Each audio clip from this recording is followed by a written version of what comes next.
The state made a request that the matter be postponed until next week Monday for bail information.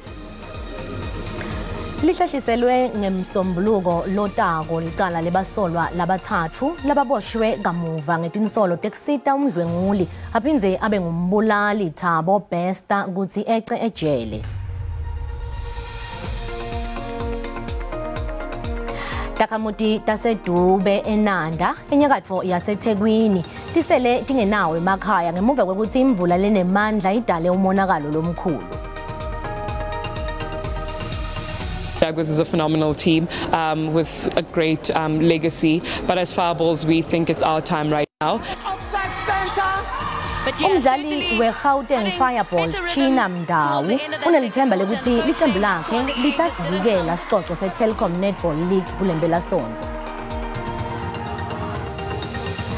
Asikuvusele mbukele tindzabeni telwimi lweSiswati la ku-DTT lestetfula cathatha etindlini tekusakata te-SABC ye-Auckland Park eJozi. Kuyinto kodwa-ke ukuthi ngiphindze ngihlanganyele nawe lomuhla. Ungakhohlwa letindzaba tiyatfolakala futhi etinkundleni tekuxhumana kanye na ku-YouTube ngekuthi SABC Tindzaba. Xhumana ne-SABC News. Sishayele ngetindzaba letishisako. Tindzaba nje. Kusiluma indlebe talobanga ngitiphi tingekethi nikhungetse ningumphakathi. Sishayele ku 011 714 6133 noma usithumele i-email ku news@sabc.co.za. I-SABC News live lakho itimele ayithathi hlangothi.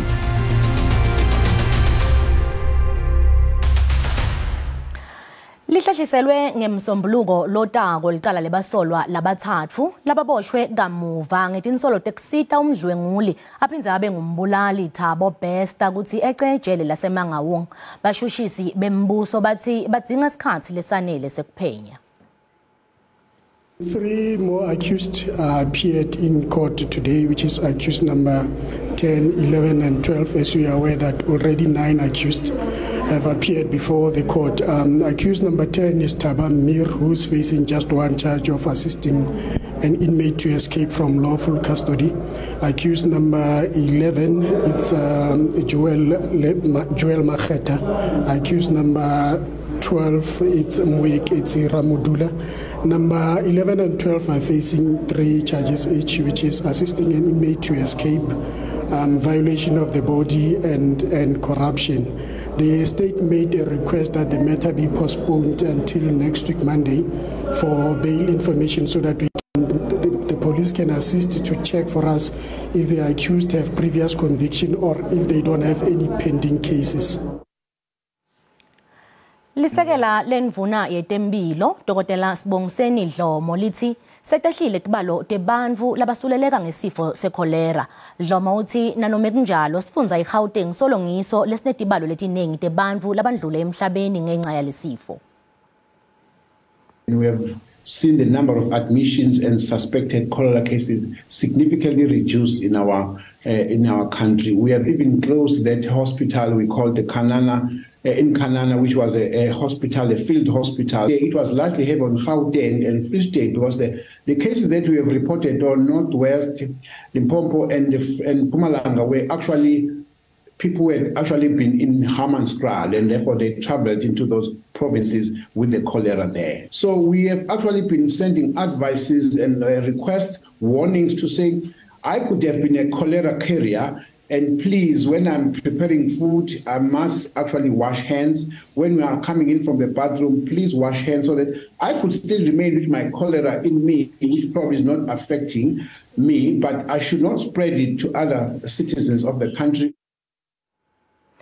Takamuti tasedube eNanda enyakatfo yaseThekwini tisele tingenawo emakhaya ngemuva kwekuthi siphepho lesinemandla sende lomkhulu monakalo itolo. Lesiphepho sikamete tindzawo letinyenti kulesifundza. Lokhuluma uMichael wakathola isibongo ngihamba nomlungisi wakamhlongo sikhona la endaweni kodwa mina ngisuka enhlanganweni ekuthiwa iDevelopment Joint Forum okuyinhlangano ye-NPO engenza inzuzo. So ikhona ke la emphakathini kulalela umphakathi. Nathi sithe nje umuntu akasondele ngendlela into abuke ngayo. Sithuke kakhulu ukubona isimo esifana nalesi empilweni yami nje. Bengiqala ukuyibona into efana le.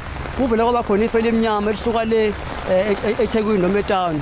kwaba mnyama nje impela sesangasanake lokho nje kwaba into izanganeno iza la eDube village ngasemarobhothini nje wasila inanda Dube village la ngasembuzeni kwakhona into engathi isuka ngathi singiyingi nje into emhlophe yabakhuphuka nje kwangathi bancanyana yavele yakhula nje impela yaba khuphuka ngathi yaphezulu sesuka lapho kwavele kwaba khona isiphepho esinamandla sibona ngathi nje impela kusuka ngathi amaphepha kanti othayela bezindlu kwaba izindlu zabantu basibona nje kunje lento yakhuphuka njalo yaphezulu le eDube village ofika ohlanga yakuthusa ngathi inyukeleke yale kulokhu kuba khona isiphepho kusuka othayela bemizi yabantu kuningi mangena ngaphakathi eDube village konakele kakhulu impela sithuke kakhulu nje wena ngibona ngiyavevezela ngoba ngendlela umuntu ke abone isimo esiqala ukusibona endaweni noma senzeke emphakathini yethu kukholakala ukuthi lana ngaphakathi bakhona abantu abalimeleke nje wasibona izimo zokuqala noma eziphuthumayo balekelelwayo kodwa nje impela imindeni eminingi seledongwane sithuke ngempela kakhulu ngicathi leadership ke branch izokwazi ukungenelela nayo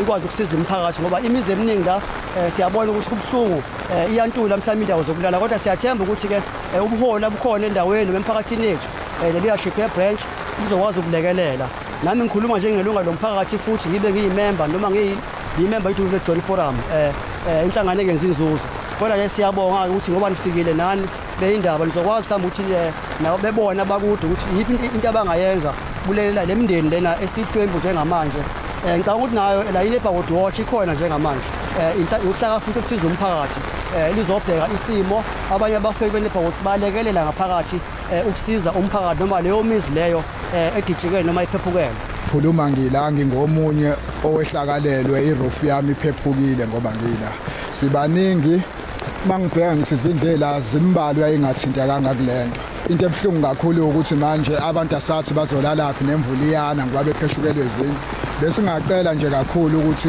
mangaba khona uhlelo lokulekelela ngoba siyazi akukhona la kuphela la kwenzeka khona imanual iSouth Africa yonke ithintekile siyacela into esiyibonile namanje ngisashaya uvalo ngoba ngaze ngiyibone lokho ngasala izolo sesikufike umoya onamandla ubuhamba nemvula so ubuphephula yonke into ebikhona so njengoba bengila endlini ngibonile indlu yami ukuthi iyaphephuka ngahamba ngaka amakhelwane ngithe ngiyafika kamakhelwane neyakhe kanti izophephuka sahlala ke phakathi until yaze aba kwangathi iyadlula lento kumanje angazi ukuthi ngizokwenza njani from now yini ekufanele ngiyenze into zami ihambile ukudla kwami kuphephukile ngalala kamakhelwane ngalala embedeni omanzi nakhona bekuphephukile futhi izolo bekuyikhathi zabo 3 ntambama sikhoma la ngibone abantu besuka bebaleka abantu kwasuka isiphepho ngaxa ukuthi akwenzekani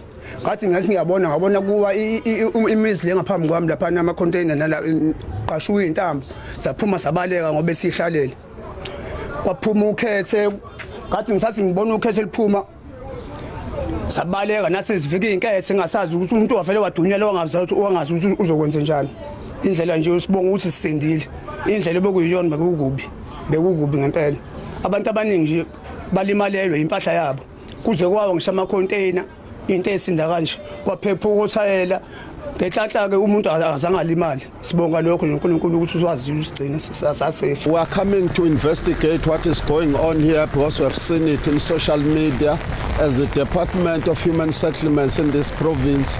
We are now just coming to see what is going on and then mobilize our own resources in order to assist where we can. That's what we are here for. Any fatalities on the ground yet? Not yet. I'm arriving now. As you can see, I didn't even bring the protectors and everything because I come from Pinetown, my home, and then I took my van and then I decided to be part of our people so that we find out what is going on. Operations on the ground, MEC, do you know of any that have dispatched? I see the police are here as well as several other medical services. We have seen them, but we have not discussed anything with them. And then we would want it to go and then see the households and then find out if there are no fatalities and then mobilize more resources from the Department of Health and other emergencies. I imagine that once you get a clearer picture, you'll be able to update us with further intervention. Definitely we will. That is what we're elected to do. To be on the side of our people when they are facing such a thing. It's something that I haven't seen. I'm a man who grew up here in Inanda, just up here in Newtown A. We have never experienced this, even during the heavy rains. What we are seeing here really is something that is unbelievable.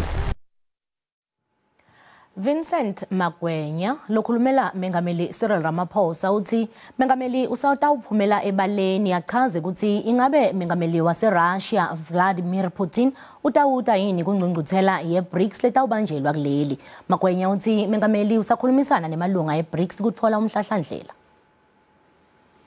The president in the next couple of days or so will be concluding his round of consultations with other BRICS leaders. Thereafter, we will be in a position to advise as to when the president will make an announcement regarding the country's hosting of the BRICS summit. This is going to be a historic summit. All African heads of states have been invited. Heads of all regional multilateral bodies have also been invited. We have a historic number of countries seeking to join BRICS, which is something that BRICS member states will be considering. Therefore, it will be a very successful summit, and the president, alongside his BRICS counterpart, are all determined that nothing distracts from hosting a very successful summit. So in time, once the president has concluded his round of consultations with his BRICS counterpart, we will then advise when he will make the announcement on a number of details that relate to our hosting of the summit.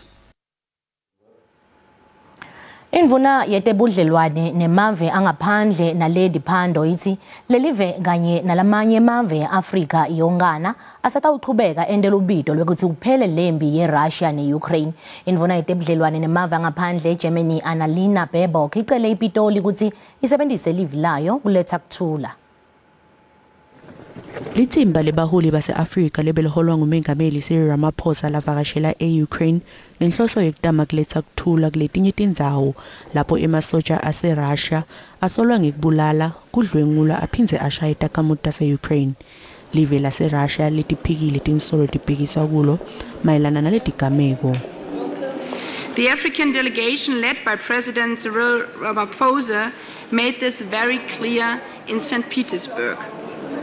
This war also concerns Africa. The UN Charter must be respected, and we are thankful for his clear words. We therefore, and sorry for all the participants here in this room, took a bit more time because it was very important for me to listen about the trip you have made together with the other African presidents to Ukraine and also to Russia, to hear about your visit to Kiev and St. Petersburg, but also especially to hear about your visit to Bucha. Standing there, you as a mother, me as a mother, months before, and seeing what humans can do to other humans. On both sides, there's a view that we can prevail for a long time. Our interest is to bring an end to war. Now, I do think that, democracy is a very difficult thing. So in the United Nations, you have a yes vote, a no vote, and abstention. South Africa has been pilloried for abstaining. And yet, in constructing the resolutions, there was no room for engagement. When we attempted to make proposals that would have a reformulation that would allow us to support the resolutions, we were told, take it or leave it. Emave asentshonalanga aloku eta kulela funa iningizimu Afrika icace ukuthi imephi kulempi yeRussia neUkraine. In both our countries, we know how important the support of international partners was on that path towards freedom and democracies. And this is what leads, I think, both of our foreign policy today, that we do have a responsibility if others are fighting for freedom and peace for themselves. South Africa is Germany's largest trading partner in Africa. At the same time, Germany is the third largest export market for South African products, most of which are value added. The German economy is export focused, and yet we have a healthy trade surplus. Your country is also a major investor in South Africa and an important development partner. Second, Germany, to my surprise, is the third largest source of overseas tourists to South Africa. Kunelibito lekuthi lempilo khona eUkraine iphele njengoba iqhubekene kuba ngumthombo wetinkinga talomhlaba. Russia's war of aggression has not only brought terrible suffering over the people of Ukraine, it has also slashed a wound that reaches far beyond Europe, worsening a food and energy crisis in many parts of the world, in many parts of Africa. Today, we are faced with different and yet equally serious global challenges in Africa and elsewhere in the world, including in Europe, where the war in Ukraine has had global ramifications. Kusenjalo lithimba letekuthula lemava se-Afrika leliholwa ngumengameli Cyril Ramaphosa selithole kwesekwa lokuvela eBerlin njengoba emave ase-Afrika nemhlaba wonkana afuna ukuthi lempi iphele. Hulumende wesifundza iNorthwest uthi umbukiso weBRICS utawusita lesifundza lesinothe ngetimayini ukuthi zihehe batshali timali kuleminye imikhakha lefaka ekhatsi wetekulima netekuvakasha. Lo mbukiso weBRICS uqale ePotchefstroom ngaphasi kwamasipala weJB Max. Kanti uhlose kukhomba abantu kubaluleka kwalengqungquthela letawubanjwa ngenyanga yengci. Kulungiselela ingqungquthela yeBRICS itawubanjwa kulele ngenyanga yengci. Kanti lesifundza seNorthwest sitfole litfuba lekutikhangisa. We are not only the mining province. We do have the red meat production in Dr. Ruth Mumpati. We also have the tourist attraction across the province. We all know that we do have a big Sun City, and we also want the people to also invest in our tourist attractions. So as a province, we are also going to present at BRICS because we are also going to form part of BRICS to present to them, to tell them that we do have minerals in the province, but we also rich in other things like your agriculture. If we look at the full mining value chain, if you divide segment by segment from exploration also to finished products, if we identify from this primary mining the inputs that the mining companies consume, we can create jobs, we can manufacture within the province. From there, after the refining, why can't we make platinum products from the province? For example, in automotive or auto catalytic converters, almost every car that is on the road here, it's using an auto catalyst. Njengoba kusele inyanga yokuthi kuqalele ingqungquthela yeBRICS, iningizimu Afrika ihlele ukusebenzisa sihlalo sayo kuletha lushintsho emhlabeni. There's 200 meetings we're having this year as we're going into the summit from 22 to 24 August. BRICS is definitely championing the interests of the Global South and ensuring a more inclusive multilateral environment for every country of the world system. So the expansion debate is something that South Africa is driving as chair this year. Kulindeleke imibukiso eminyene etifundzeni letahlukahlukene kuleli. Tibalo tiphinze takhombisa ukuthi kusesenebantfu labanyenti labalahlekelwe ngumsebenzi emkhakheni yemisebenzi lesemthethweni. Sikhungo setibalo iStats SA sivete ukuthi kucashwa kwebantfu kulomkhakha kwehle nga97,000 emkhathini kwendlovulenkulu nyakenye kude kube ngunyalo. Kanti ekoteni yokuqala yeminyaka kwehle kucashwa kwebantfu nga21,000 kulomkhakha losemthethweni. Bantfu labaningi balahlekelwe imisebenzi kukode ekuqala njengoba labaningi labalahlekelwe ngolaba bebasebenza ngalokuphelele. Imikhakha letsilete kakhulu tisebenzi kufaka ikhatsi umkhakha wokutsengiselana tekutfutsa nekwakha. The survey shows that 97,000 jobs were lost between March 2022 and March 2023. The trade and business services industry bore the brunt of the job losses of 36,000 and 32,000 respectively, followed by transport and construction with a decrease of 2,000 jobs each. Bosolwati bathi ngasima mkahle kwemnotfo ngikho lokholele ukuthi inkampani letiningi tingaqashe bantfu labatawusebenza ngalokugcwele kepha tikhethe kuqasha bantfu letababita nangabe badzingeka ngalelo langa kuqashwe bantfu labatinkulungwane letingamashumi 42 labatawusebenza nangabe badzingeka kuletinyanga letintsatfu tekuqala kweminyaka. Despite some economic growth in the first quarter, the actual number of people employed in South Africa actually fell in the first quarter. Of course, there are many reasons for that. There are all sort of leads and lags in the economy. But what is interesting is that the number of permanently employed people actually did fall. The number of temporary employed people actually increased. So I think there are a couple of things at work at the moment. The one is that businesses are uncertain and therefore they are not employing people permanently, rather on a temporary basis. Njengoba umnotfo kulenzele ukuthi ukhule nga 0.3 wamaphesenti, lokhu kusho ukuthi mancane amathuba emisebenzi latawuvela. Baholi beCope bayichithile lemibiko lethi kukhona emalunga alenhlangano lengabafuni nanekuthi kunekulwa lokukhona ngekhathi kuyo.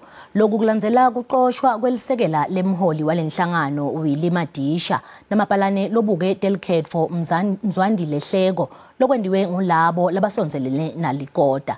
Kusenjalo Dennis Blom usamisiwe yena njengoba kusafuthi achaze ukuthi kungani kumele angaqoshwa kulenhlangano. Kanti likomiti lalenhlangano lithethe isinqumo sekuqosha lamalunga ngelisondvo. Lamalunga asolwa ngekubukela phasi baholi balenhlangano kuti phatha ngendlela lekungasiyo ngekudlabhatisa timali talenhlangano.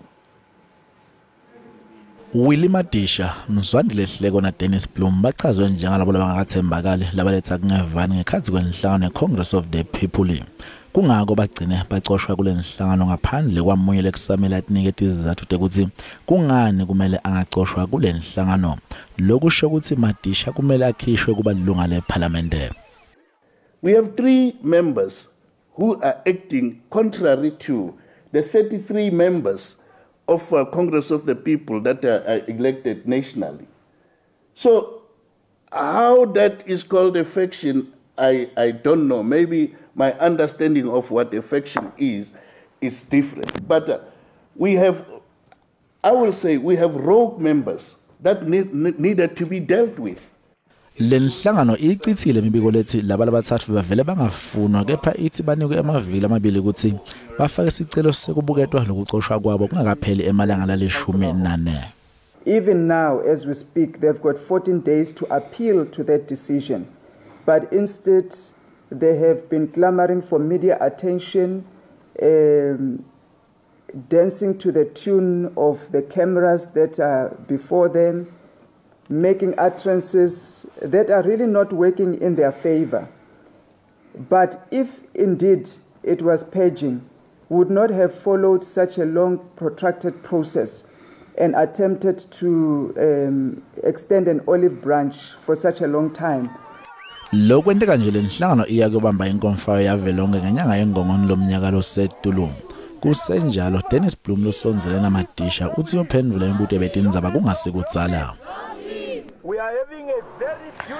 Luqhubekile luhlolo lwekutfola komishana lomusha welkomishana lolwengamele lukhetfo kuleli iIEC. Bantfu lebalishumi nakubili bebaphinzilitwa ngemibuto licembu leloholwa inhloko yemajaji Raymond Zondo. Inhloso yalo luhlolo kutfola umuntu lotawuhola iIEC njengobe lelive liya elukhetfweni lomnyaka lotako. Jeanette Love loba ngusopolitiki aphinza bengusihlalo welikhomishana lelikhetfo sukela ngeminyaka wa-2018 uve kuqala ukuhlolwa ngoleli cembu leliholwa inhloko yemajaji Raymond Zondo. Nakabudwa Love ngemsebenzi lo wendiwe welikhomishana lelikhetfo uphendvule wathi I think the mandate is really a mandate that is spelled out in the Constitution. It's to do everything that needs to be done to secure free and fair elections. And I think in order to do that, it does it because it must build a lot of linkages throughout society, throughout the different institutions, in order to ensure that it can harness the energy of all South Africans, because democracy cannot be relegated to this or that institution, and elections are at the heart of democracy to make them free and fair. Advocate Olivia Josim uthi kubalulekile ukuthi IEC itimele ingalawulwa tinhlangano tepolitiki. Uthi IEC kufuthi iqinisekise ukuthi lonke lukhetfo luba ngololuhlelekile nelingathathi luhlangothi. One of the key requirements, if I read, the legislation as well, especially the qualities of a commissioner as well, that independent mindset and being free from any party politics as well. If you look at my career from my CV, Chief Justice, I've not been involved with any party politics. I've not held any senior positions in any political party. I come with that independence as well, the independent mindset. There hasn't been any controversy regarding, whether I've been involved in politics or not. I think it's quite clear from my CV as well. Lolu hlolo lwente kanje lilive kulenzele ukuthi le olukhetfweni lave lonke lomnyaka lotako umsebenzi lomkhulu otobukana ngomishana wolukhetfo ukuthi aqinisekise ukuthi lolu khetfo aluthathi ihlangothi futhi luba ngololuphephile kanti lolu hlolo luyaqhubeka. I-Eskom ithi imemetele sigaba sesibili sekucinywa kwagesi itolo kulandzela ukuthi letinye tinjini tayo tingasebenzi kahle. Lenkampani lephakela ngagesi ithi iyaqhubeka netinhlelo tayo tekutama kulwisana nalesimo njengoba baningi bantfu labasebenzisa gesi kulesikhathi sebusika. Unfortunately, we had some few generating units that were supposed to come back from yesterday. And they didn't come back, hence we then announced that we're going to stage 2. But later during the day today, we will announce after, observing how we actually perform during the day. It's part of our demand side management program. During our media briefing, as part of our strategy for, to manage the winter supply, we did also launch that we will be having demand side management as well, or relaunching demand side management. And so basically load limiting, what happens is with load limiting, during the time when you are supposed to be load shed. So basically a customer needs to follow his or her load shedding schedule. So say for an example, you are going to be load shed at 10 o'clock this morning. So before 10 o'clock, Eskom will send you a message that will require you as the customer to actually limit your load. Basically what that means is that you need to switch off some of your appliances, and mainly the appliances that consumes more electricity. And that normally would be your geyser, would be your stove, would be your pool pumps, your washing machine. So basically you would leave appliances like your fridge, it's fine. Some of your more efficient, obviously, globes or lights. And you still can operate your computer. You still can operate your Wi-Fi. So Eskom will send a command. Normally what happens is that Eskom sends a command to the meter to limit the meter to 10 amps. And so during load shedding at 10 o'clock, if you haven't switched off those appliances that I just mentioned, then you will experience load shedding because the meter will trip or switch off. And then after 30 minutes, that meter will try to reset again.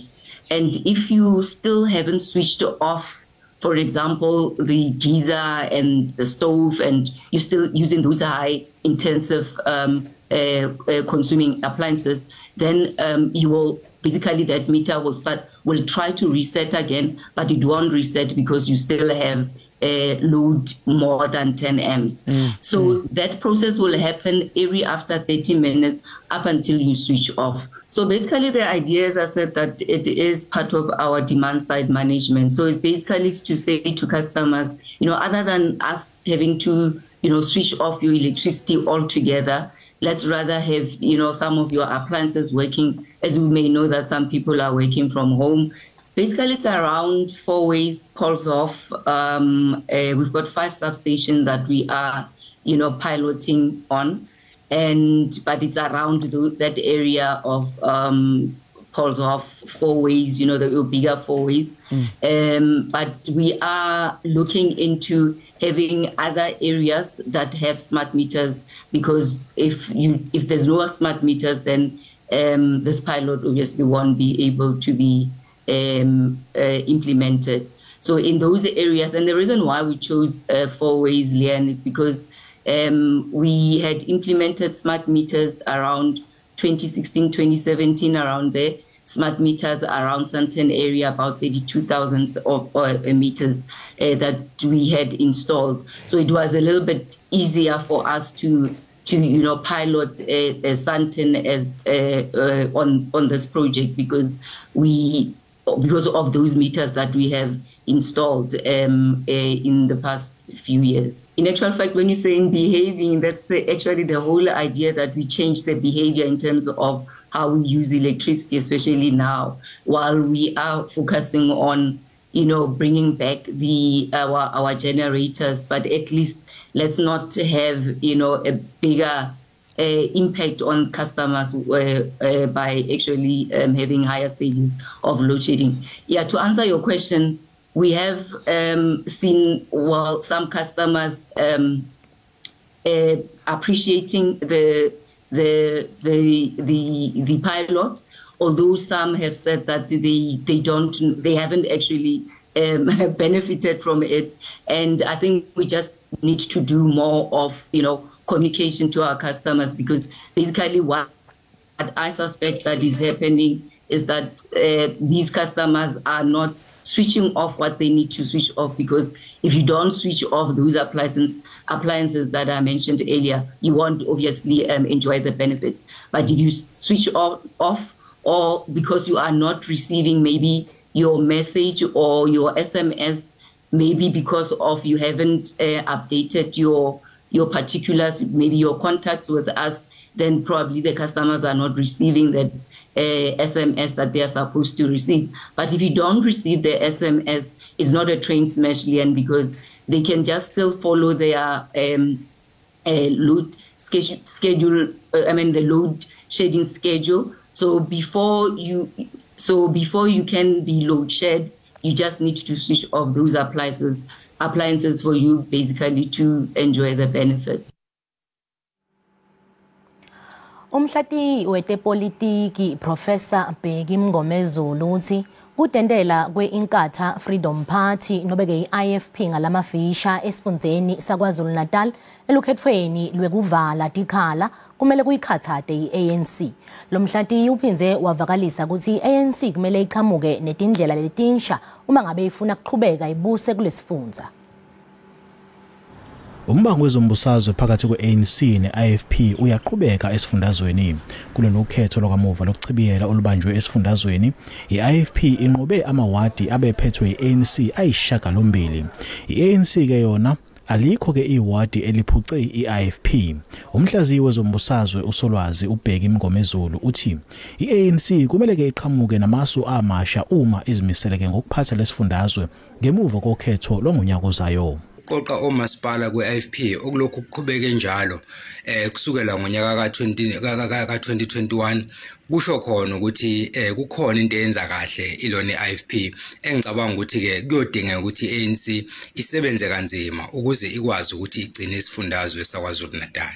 Kodwa ke i-ANC ithi lemphumela yokhetho ayibakhathazi neze.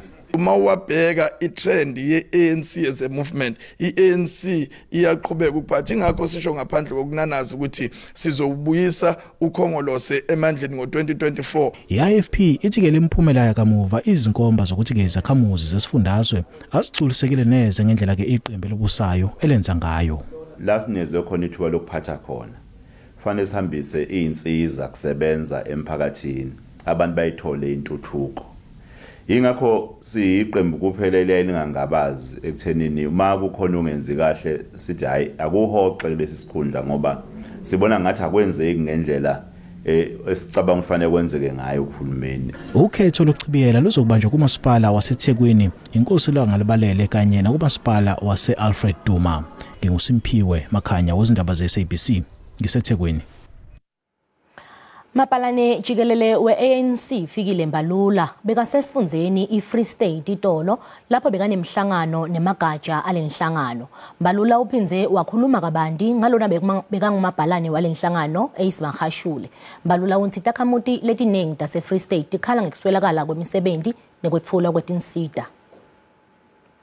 People who are fighting for one thing or the other, in particular Mahashule, as the person who comes from this particular area. Those are his battles. The ANC have taken a decision, and he himself he seemed to have gone out of his way to accept that particular decision. He did not put any effort to push it back or anything of that sort. So we can't allow anarchy to reign supreme in the name of the decisions that have been taken by the ANC. Our people need the ANC to lead struggles for their own survival on the ground, which we can mention here: water problem, unemployment. Those are the issues that confront this community. Mbukeli kuletinye nasibuya ititolo mvunankulu wesifundza eMpumalanga Refilwe Mthweni Tsipane uqale sikhwama semali lesibitwa nge-Youth Development Fund lesihlose kutfutfukisa emabhizinisi ebantfu labasha.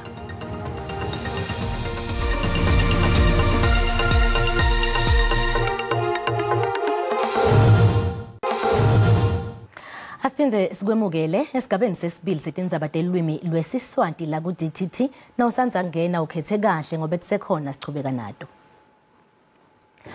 Lichubeke njalo nekunyuka lizinga lebantfu labasha labangasebenzi kanzi i-Youth Development Fund yandvunankulu waseMpumalanga ilwa nelizinga lekuswelakala kwemisebenzi ikakhulukati kulusha.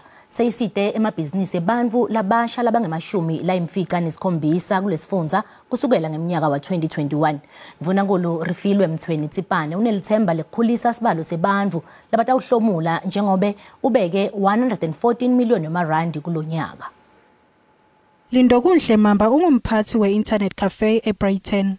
When I have to do basic services like CV typing, emailing, so I had to travel to Emelo before. Then that's where I saw the gap in the market because I wasn't the only one struggling. Yes, and I got funded by the Premier, by the MYDF, Mpumalanga Youth Development Fund.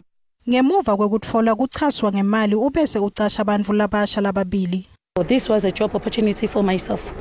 I got this job because I'm from this smaller village. I didn't have a qualification, but then my sister here, Lindo Kunhle, helped me.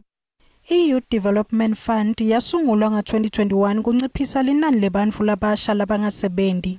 Ganzi seyisite emabhizinisi ebantfu labasha langemashumi layimfica nesikhombisa tukwemikhakha leyahlukene. Onke lamabhizinisi ahlomula kule mali lengu-140 million wemarandi lephuma ngaphasi kwesikhwama sandvunankulu. Lungile Mkhezi ungulomunye lohlomulile kanzi yena uphethe liplazi letinkukhu. We've received a funding amount of 2.7 million. What we've done is that we've increased our poultry house. We've built a poultry house that is now able to have a capacity of 10,000 chickens. We've installed electricity. We've installed boreholes. Mvunankulu waseMpumalanga Refilwe Mthweni Tsipane uhlangane nebantfu labahlomulile kuxoxisana nabo. Uthi unelithemba lokukhulisa lelinani lebantfu labatawuhlomula kulomnyaka timali. We look at what is it that is needed. We then go and procure all the necessary assets for you to start your business. And then we then arrange through the MEGA for financial assistance and business assistance. Libhange i-ABSA lithembise 500 million wemarandi kuchasa lusha lanemabhizinisi. Hulumende welive laseLesotho ngekusebenzisana nelitiko letebudlelwane nemave angaphandle kanye nelitiko letemcebo waphasi basetinhlelweni tekutfola tindlela tekulandza tidvumbu leticishe tibe ngemashumi lamathatfu tebantfu baseLesotho labemba umcebo waphasi ngalokungemtsetfo emayini lengasasebenti esifundzeni sase-Free State.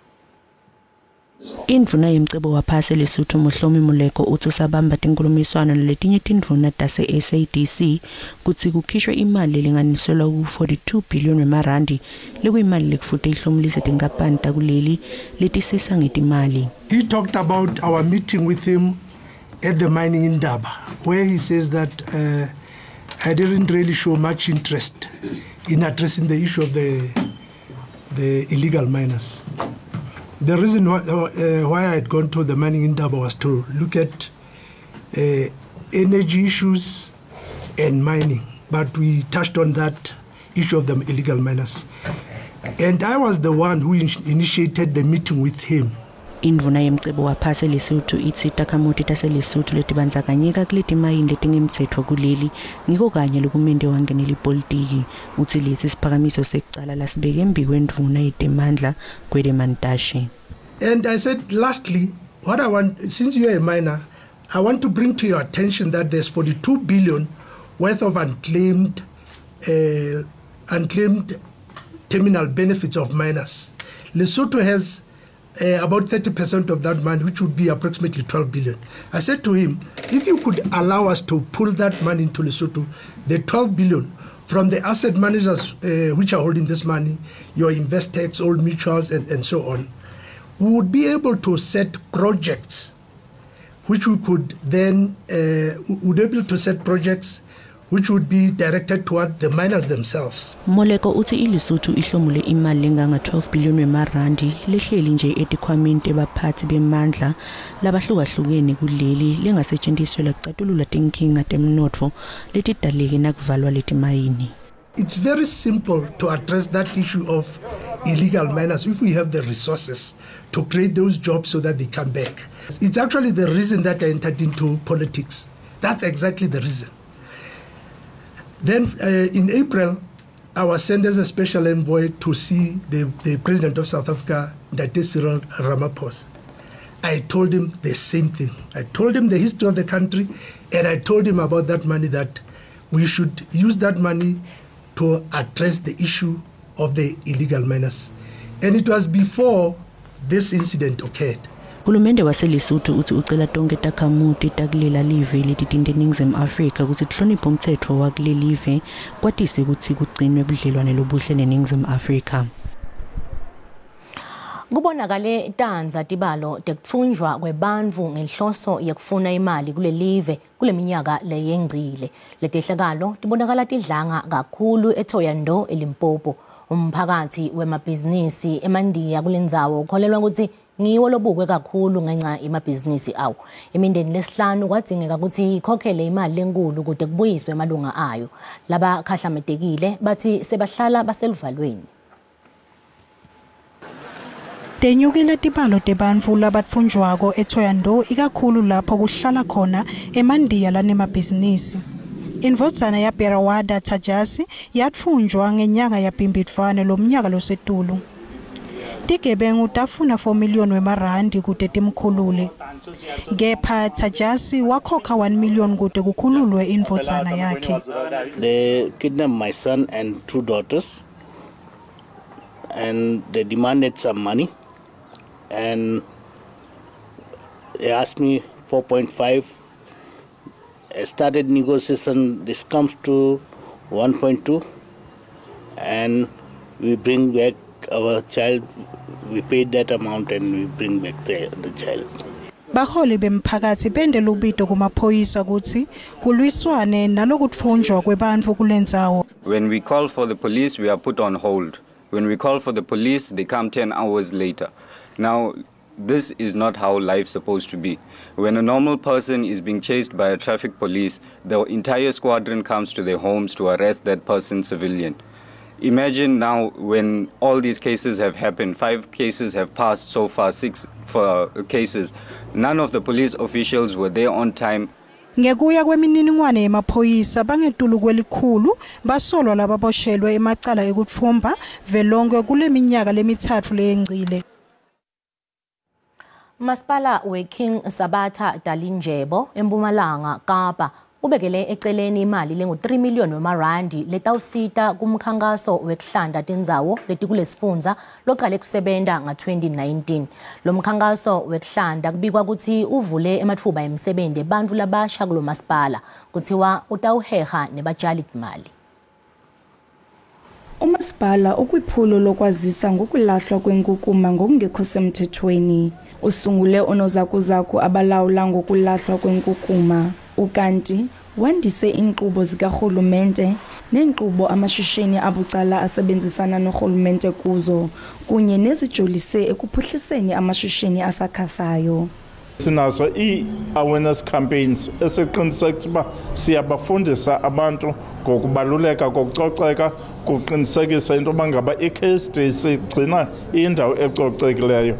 Ezinye zenjongo eziphambili kukuqinisekisa into yoba ii-investors ziyeza sisoyisebenzisa le ndawo. Isixa semali siye sakhutshelwa indawo ezifana nomthatha apho izinga lolwaphulo-mthetho luphezulu kuzo. Ukanti le dolophu inendawo apho abantu babangamaxhoba olwaphulo-mthetho kuzo nalapho baye bathathelwe izinto zabo.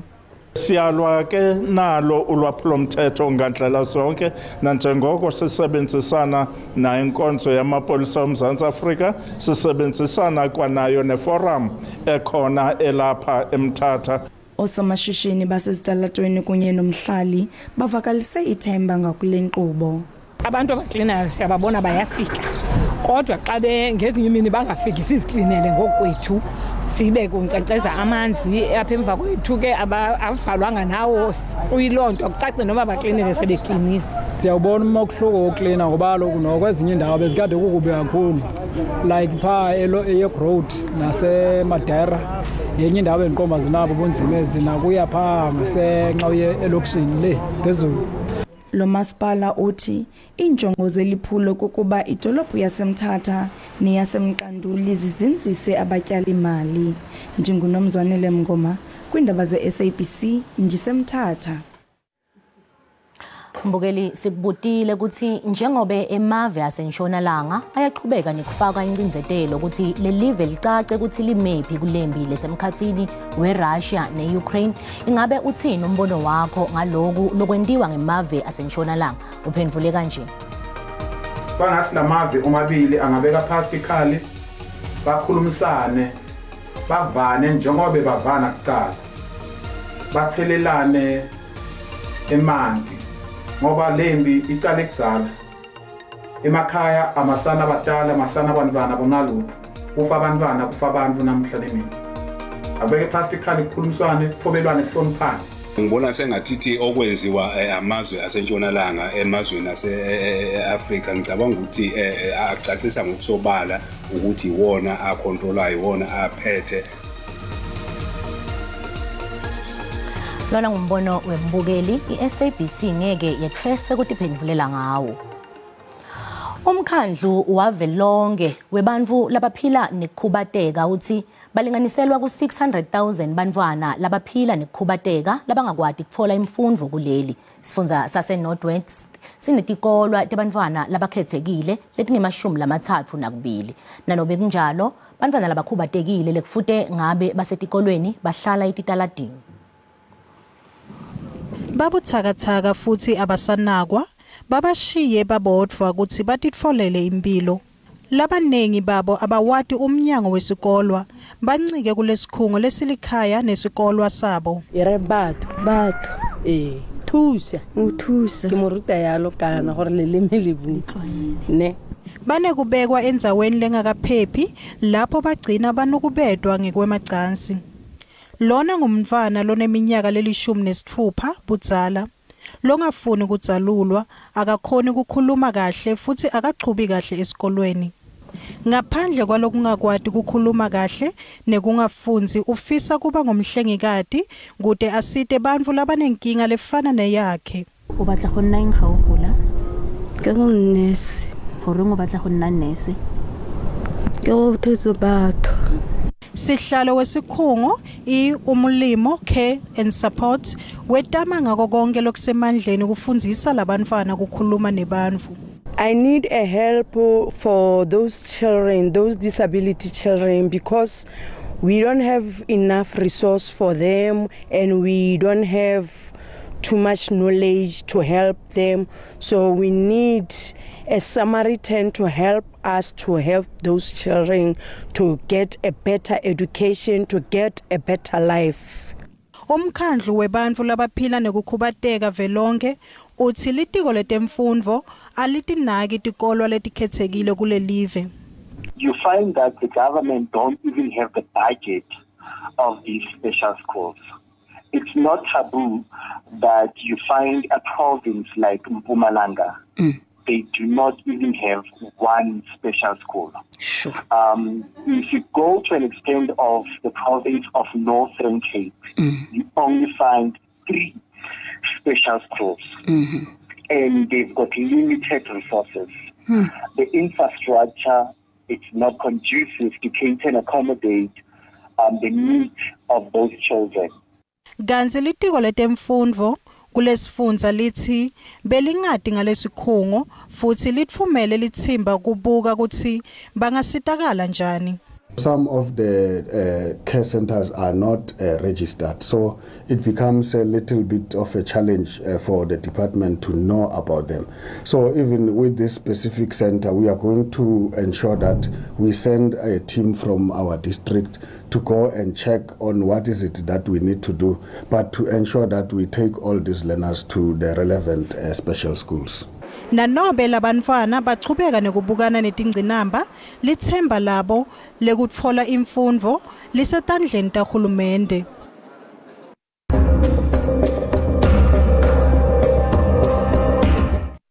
Ngalelanga nga1942 kwadalwa Martin Thembisile Hanem lo watiwa ngaChrizane icumfimva balebe yatiwa ngeTranskei. Hani beke ngumholi bekahlonipheka kakhulu kanti bekalilunga leANC kumasotsha womkhonto wesizwe aphinza abe ngumabhalane jikelele weAfrican Communist Party. Hani wadutshulwa bese ondlula enhlabeni emtini wakhe eDon Park mhla 10 enyangeni yaMabasa nga1993. Lo mholi udutshulwa nje kungoba bekaliphela endlebeni kohulumende welibandlululo.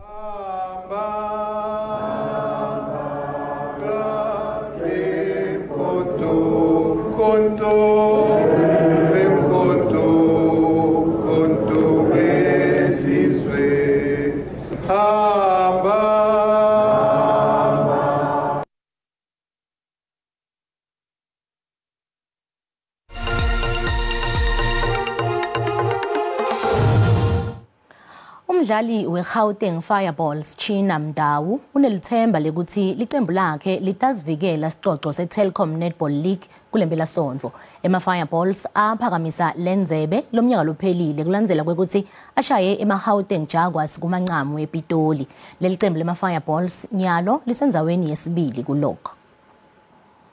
iGauteng Fireballs iyobe ebuye ukuvikela sicoco sayo sekucala liyasithola lomnyaka lophelile.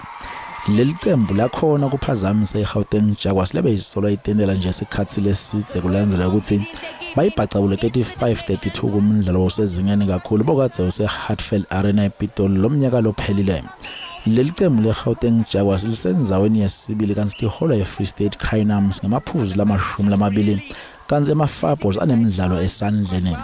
Umdlalo wamaFireballs China Mdawu uthemba kusengiso sikhathi sekuthi licembu lakhe kusale kuba ngilolelena kahle kakhulu manje kule game.